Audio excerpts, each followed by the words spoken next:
Venezuela. Je donne maintenant la parole à son Excellence Dananjay Ramphul, ministre des Affaires étrangères de Maurice.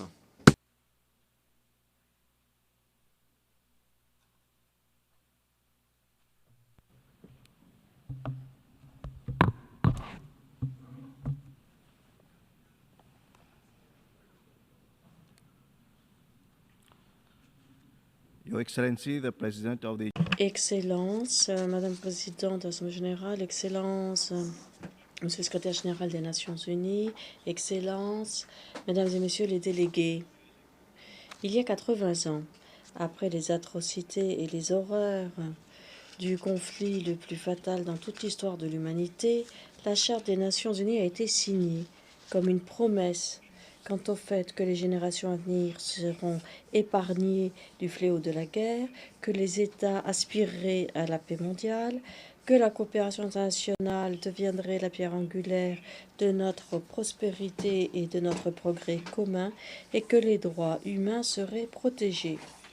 Le thème « Meilleur ensemble, plus de 80 ans au service de la paix, du développement et des droits humains » trouve un écho profond dans les idéaux fondateurs de notre organisation. Il ne peut pas y avoir de paix sans développement, pas de développement sans paix, et ni paix ni développement sans respect des droits humains. Les Nations Unies ont été un phare d'espoir, notamment en aidant à la décolonisation, en adoptant la Déclaration universelle des droits de l'homme, en déployant plus de 70 opérations de maintien de la paix, en menant des efforts dans le monde en temps de pandémie, en fournissant une aide alimentaire à des millions et en travaillant dans 170 pays et plus pour aider à éliminer la pauvreté, réduire les inégalités et mettre en place la résilience.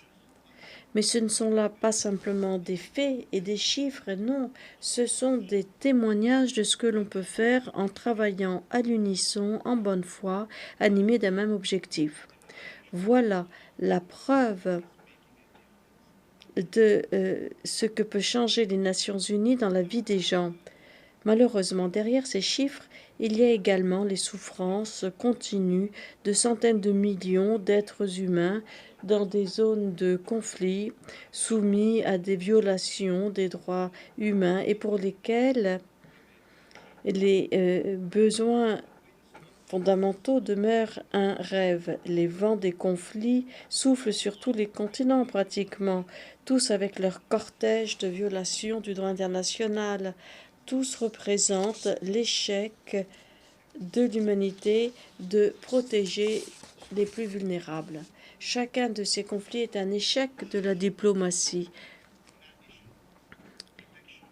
Et c'est également le résultat du non-respect du droit international. En outre, le protectionnisme et les conséquences de la pandémie de Covid-19 a menacé les moyens de vie de millions de personnes, en particulier dans le monde en développement.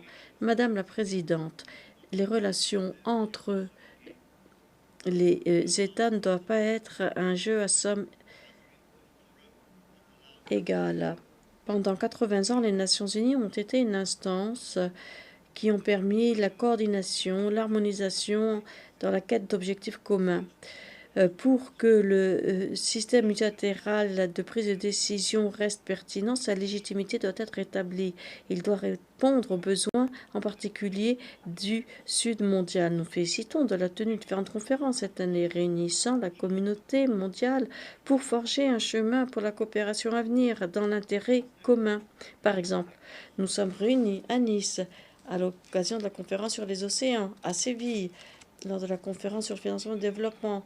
Plus tard cette année, nous nous retrouverons à Doha, au sommet mondial social, et à Belém, à la 30e conférence des partis.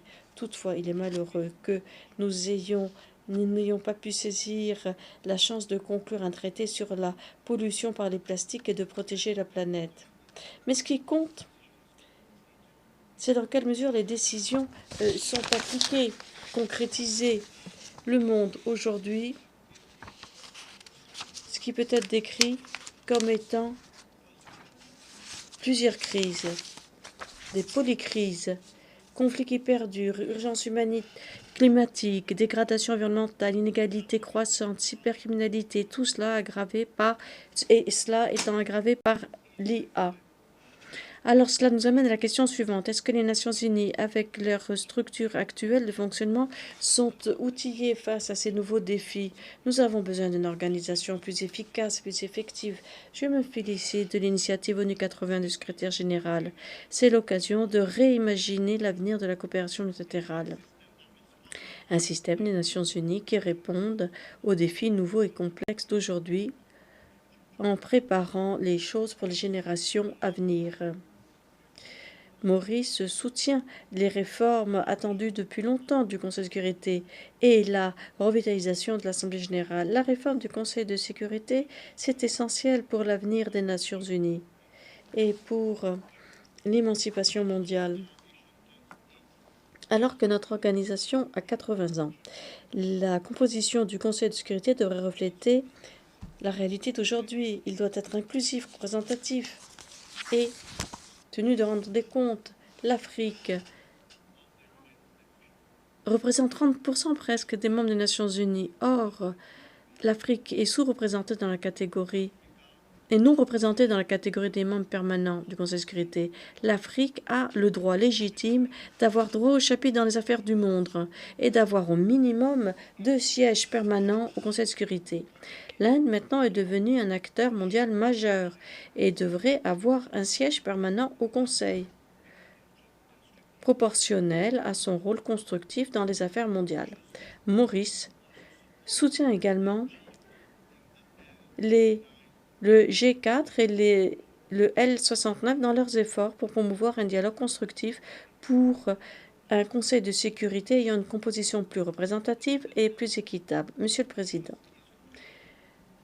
Maurice a la chance d'avoir un système démocratique robuste, viable. Le nouveau gouvernement élu en novembre dernier s'est vu confier la tâche de rendre Maurice meilleur encore et de réunir la population. C'est une mission qui trouve son écho dans le thème de la 80e session. Maurice continuera de centrer son développement national sur la population, en mettant un accent particulier sur les femmes, les jeunes et les groupes vulnérables. La véritable prospérité ne peut être atteinte que quand la croissance économique, l'inclusion sociale et la viabilité environnementale avancent parallèlement. Maurice est attaché à cette politique. En tant que petit État insulaire en développement, subissant les répercussions dévastatrices des changements climatiques, les chocs économiques extérieurs et les incertitudes géopolitiques, nous apprécions grandement le multilatéralisme.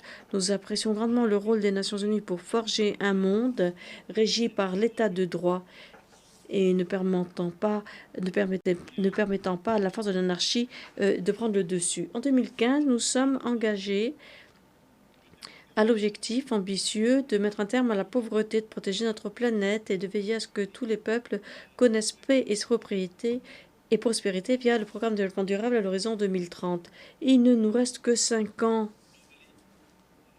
Au plan mondial, les ODD ne sont pas sur de bons rails. Nous avons besoin d'investissements à long terme dans le développement durable et dans la coopération multilatérale. Le changement climatique, c'est une réalité. Maurice n'est pas épargné par ses répercussions. C'est un véritable cataclysme.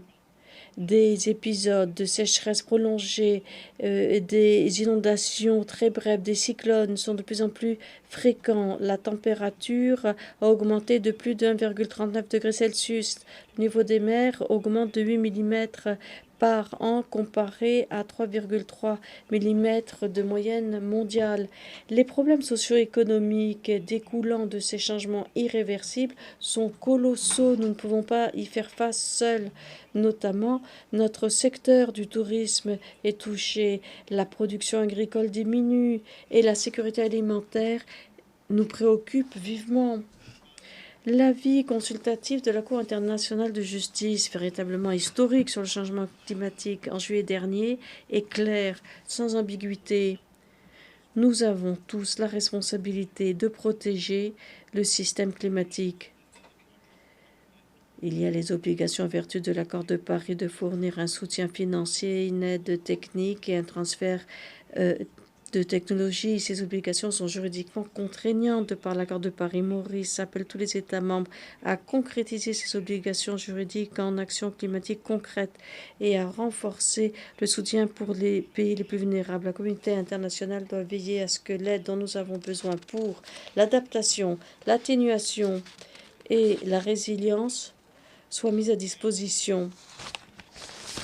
Nous sommes heureux de constater le recours plus important à la Cour internationale de justice au cours des dernières années. Nous espérons que les réformes incluront des mesures pour renforcer son efficacité dans le règlement pacifique des différends. Maurice salue en particulier l'avis consultatif de la Cour internationale de justice sur l'archipel des Chagos qui a ouvert la voie aux négociations qui ont conduit à la signature d'un accord en mai cette année entre les gouvernements de Maurice et du Royaume-Uni.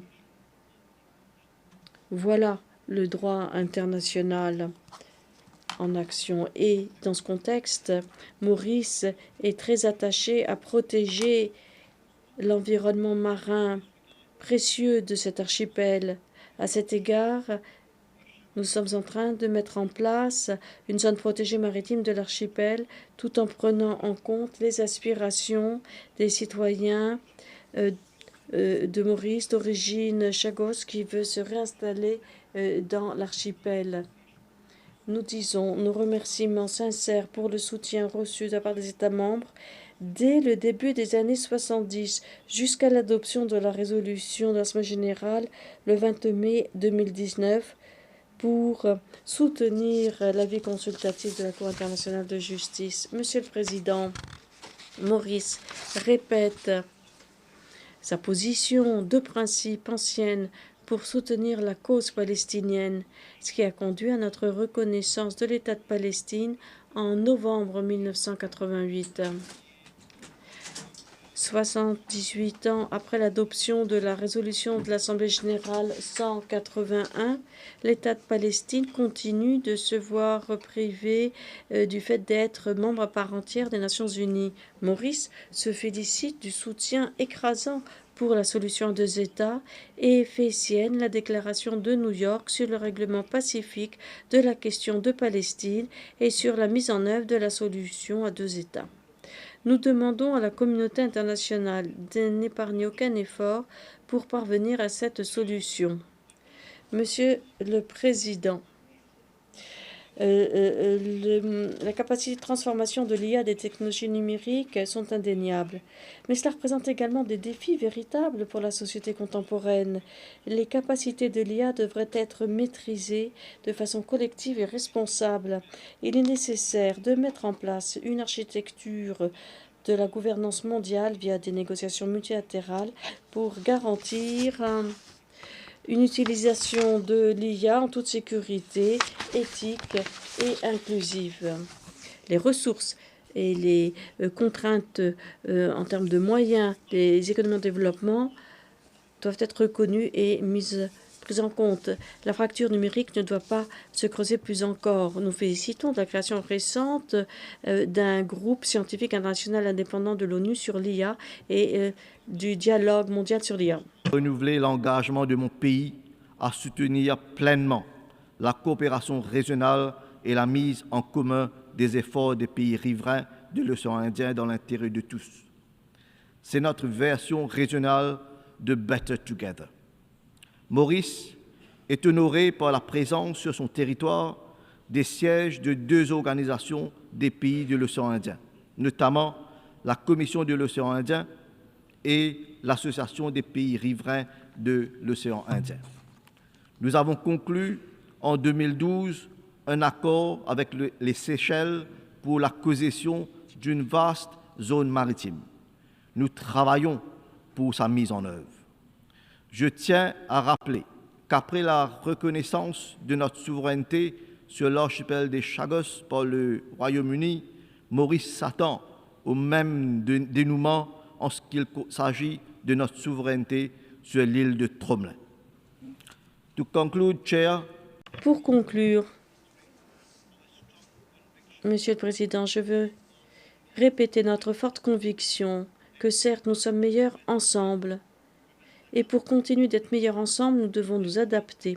Nous devons réformer et renouveler les Nations Unies à cet égard. Le pacte de l'avenir donne un nouveau cap à la coopération internationale. Soyons à la hauteur de ce défi, soyons audacieux dans nos actions, dirigeons avec compassion et soyons unis dans notre détermination. Il ne faut pas qu'il y ait de laissés pour compte. Merci. Al ministro de Relaciones Exteriores de Mauricio.